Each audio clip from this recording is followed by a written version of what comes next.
Déjenme contarles la historia de cómo llegué a odiar Calabozos y Dragones tanto que renuncié a todos los juegos de rol por 10 años y las cosas que aprendí. Mi grupo comenzó a jugar juegos de rol al principio de los 2000, cuando recién había salido la tercera edición de Calabozos y Dragones. Como vivimos en Sudamérica, nunca pasamos por los pánicos satánicos y nadie estaba especialmente ofendido por los juegos de rol, porque básicamente nadie sabía lo que eran. Lo que sí odiaban eran nuestras tortugas ninjas y Pokémon.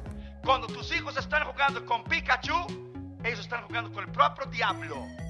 Como sea, nosotros comenzamos a jugar porque un primo mío llegó desde Europa y trajo el conocimiento prohibido y altamente satánico de Calabozos y Dragones. Comenzamos con una versión homebrew súper simple con solamente 4 stats, un par de habilidades y una muy pequeña lista de hechizos, nada muy complicado. Obviamente usamos las clases más clásicas que hay, lo cual no era muy difícil de entender ya que el Señor de los Anillos ya era conocimiento universal para esas épocas. Para sorpresa de nadie, los juegos de rol fue una de las cosas más grandiosas que habíamos hecho. Puedo recordar claramente nuestras primeras sesiones, ahí sentados alrededor de la mesa, pero también puedo recordar cómo estábamos caminando en cual sea el mundo fantástico que estábamos jugando ese día, en algún bosque perdido, alguna caverna o en campos dorados al atardecer. Siempre fuimos fans de las historias de ciencia ficción, fantasía, del anime y del heavy metal, así que los juegos de rol siempre fueron la perfecta escapatoria para toda esa extra imaginación. Y por un tiempo estuvo bien, Calabozos y Dragones y Power Metal era lo único que necesitábamos.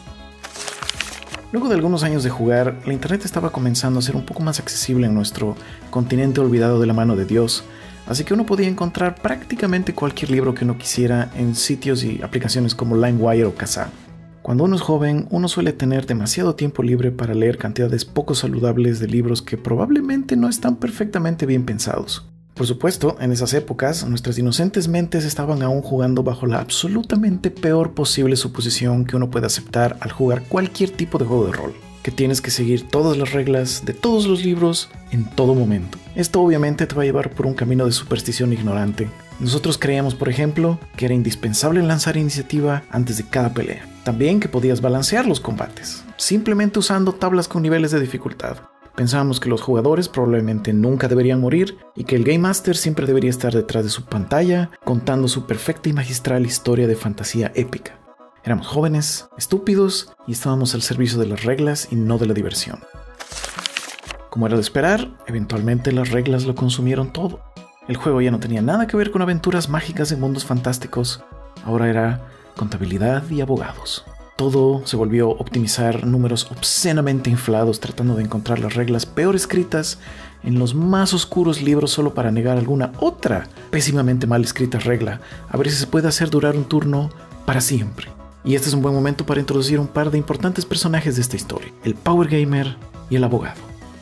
Uno que venía cada 2 sesiones con nuevos, incrementalmente más poderosos y rotos builds. Por supuesto, esto constantemente interfería con la historia, que también era una desgracia, porque cualquier pequeño mínimo cambio en los eventos podía tirar toda la historia al suelo. Resulta que el Power Gamer no era muy meticuloso que digamos, así que siempre había un sospechoso, más 2 por aquí, más 3 por allá, y así sucesivamente. Así que el abogado se autodenominó el Auditor Supremo, y ahora todos los builds y poderes tenían que ser aprobados antes de usarse, lo cual obviamente tenía que ser hecho a la mitad del juego.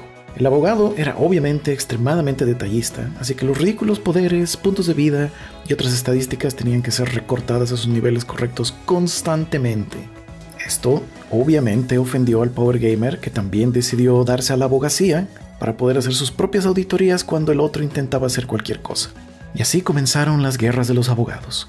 Interminables sesiones de revisiones de reglas, hojeando decenas de libros, fotocopias, servilletas y múltiples papeles arrugados solo para bajar el daño de 500 dados de 6 a 499. ¡Wow! ¡Qué cambio más increíble! Mi grupo siguió jugando así por un tiempo más, pero yo ya lo veía venir. En cada sesión lo único que yo estaba esperando era que llegue la inevitable pausa de abogacía para poder charlar sobre cualquier otro tema mientras los abogados tenían sus discusiones legales en el fondo. Ya no habían bosques, ya no habían cavernas, ya no habían campos dorados al atardecer. Todo eran mesas llenas de libros y documentación. Y nuevamente, la terrible maldición de la ignorancia juvenil hizo que le eche la culpa al juego en vez de a los imbéciles que estaban sentados en la mesa. Este juego es una porquería, dije. ¿Quién demonios escribe estas reglas estúpidas y contradictorias? Esto no es divertido, esto es contabilidad. Así que renuncié. Les dije a los Power Gamers que agarraran sus ridículos 50,000 PDFs, fotocopias y papelitos de bolsillo y se vayan al diablo. Con juegos como Magic the Gathering, que también dejé por sus ridículos precios, al menos me mantenía al tanto de la historia y de las novelas, que siempre me van a parecer infinitamente interesantes, pero con Calabozos y Dragones ni siquiera me molesté en investigar su página web, ni siquiera me puse a buscar arte o historias relacionadas. Todo quedó ahí donde estaba. Varios años pasaron y los Power Gamers me llamaron nuevamente, porque querían probar una nueva versión de D&D que había salido hace poco tiempo. Esto obviamente debería ser hilarante para cualquiera familiarizado con la cuarta edición de Calabozos y Dragones. O sea, aquí tienes a alguien con un profundo odio latente contra el juego y tu mejor idea es darle la cuarta edición. Recuerdo que solo llegamos a jugar una sesión. Obviamente no puedo acordarme exactamente cuáles eran las mecánicas y las reglas, pero recuerdo pensar, wow, este juego es el hijo bastardo de Calabozos y Dragones y un terriblemente mediocre videojuego en línea. Fue tan deprimente que decidí volver a esconderme de los juegos de rol por otros 5 años. A estas alturas había comenzado muy tímidamente a investigar qué había pasado en el mundo de los juegos de rol después de todo este tiempo. El primero que compré fue uno que se llamaba Colossal, que es un juego para una sola persona donde escribes un diario sobre tus aventuras fantásticas. Este tiene unas reglas increíblemente simples comparadas con todo lo que había jugado antes, y solo con leer el muy corto libro un par de veces estaba empezando otra vez a estar interesado en el tema. Como si mi pequeño interés los hubiera invocado desde las profundidades de la oscuridad, los Power Gamers llamaron otra vez. Hola, dijeron. Tenemos un nuevo juego para probar. Este no tiene muchas reglas, los números son pequeños y puedes jugar cualquier setting que quieras. Me mantuve sumamente escéptico de sus promesas, pero mi curiosidad pudo más, así que eventualmente accedí a intentar. El nuevo juego era Fate Core. Increíblemente, las promesas parecían haber sido ciertas. Los números eran sumamente pequeños, las reglas eran refrescantemente diferentes, y uno era básicamente libre de jugar más o menos cualquier historia. Y con las mecánicas de los aspectos que tiene este juego, todos los jugadores podían ser como Game Masters secundarios, agregando a la historia en cualquier momento. La verdad, esto probablemente fue un poco demasiada libertad para alguien viniendo de Calabozos y Dragones 3.5 después de todos estos años, así que tratamos de mantenerlo simple. Solo un grupo de super estándar personajes medievales viajando a una montaña para derrotar a los monstruos que viven adentro. La mayor parte de la historia fue inventada más o menos sobre la marcha, sin mucha preparación, y nada era demasiado serio, así que todos los eventos eran parcialmente un chiste. El enemigo máximo bajo la montaña terminó siendo la cabra profunda. Obviamente lo único que hicimos fue lanzar un animal y un adjetivo en alguna tabla random para crear criaturas, así que eso fue lo que salió. Visitamos el clásico pueblo medieval para prepararnos, comprar ítems, y luego un corto viaje por las montañas para llegar a la inquietante guarida de la cabra profunda.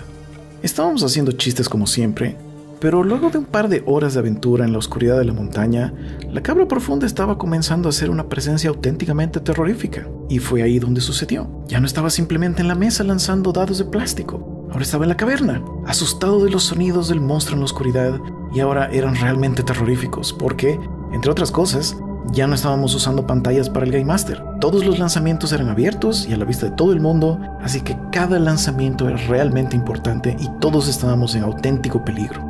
Un par de horas más tarde, todos estábamos en nuestros últimos puntos de vida, haciendo un último ataque contra el enemigo. Y luego, mi personaje estaba muerto. El mal había sido derrotado y mis amigos caminaron hacia el horizonte con una excelente historia. En 20 años que he estado jugando, jamás había muerto. La posibilidad ni siquiera era algo real hasta ese momento. Y fue increíble. La violencia, la muerte y el terror habían curado mi corazón roto. Resulta que los Power Gamers habían estado lenta pero seguramente evolucionando en la oscuridad, mutando en nuevas y mejores formas. Porque ciertamente con la edad viene sabiduría y la necesidad de estar Power Gaming todo el tiempo desaparece y tu cerebro se cura de la sociopatía propia de la juventud. Luego de esta sesión me volví a unir al grupo y comenzamos a jugar más y más seguido. Y por el último año y medio, ahora hemos estado jugando una vez a la semana. Hemos jugado Fate Core un par de veces más, pero nuestros cerebros crecieron con D&D, así que apreciamos un poco más de estructura, por lo que comenzamos a mezclar nuestras reglas favoritas de cada uno de los juegos. Poco tiempo después comencemos a jugar y probar muchos otros sistemas y juegos. Como era de esperar, los juegos de rol indie también habían estado evolucionando estos últimos años y la cantidad de buenas ideas era abundante. Una sesión muy importante que tuvimos fue nuestro primer juego de Mörk Borg. Yo había leído muy levemente las reglas el día antes, pero no estaba muy seguro de cómo funcionaba el viaje por tierra y la generación de calabozos, así que más o menos tuvimos que terminar de leer mientras comíamos antes de jugar.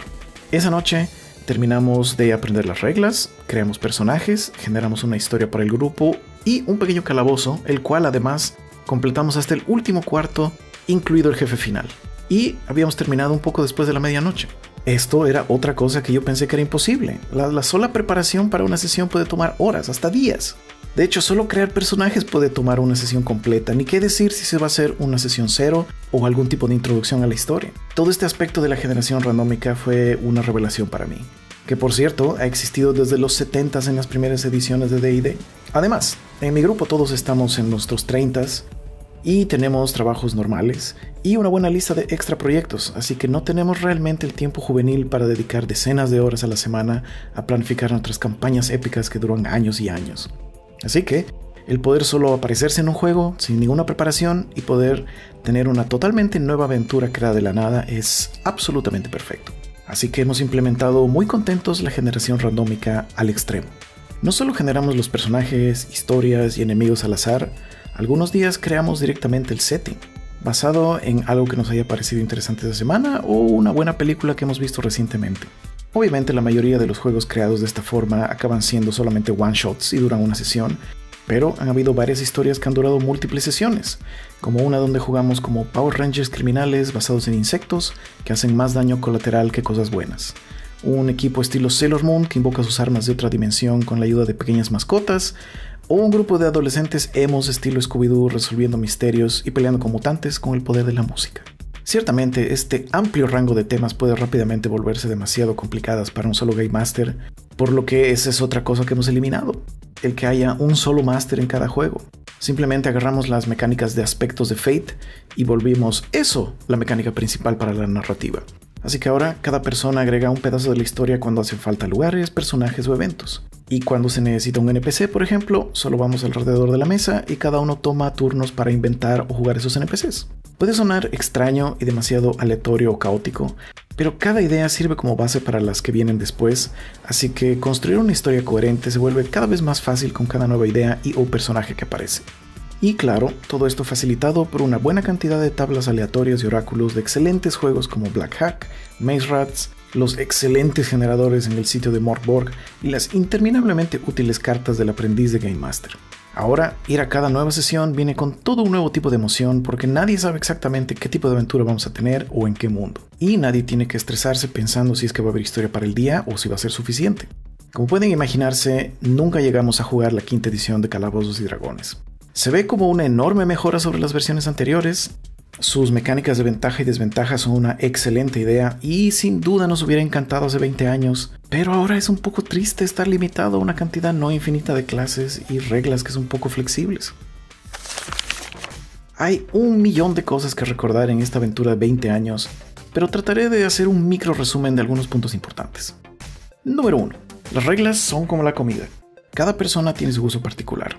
Cuando diferentes grupos de diferentes personas se reúnen, van a ser un gusto colectivo que es aún más extraño.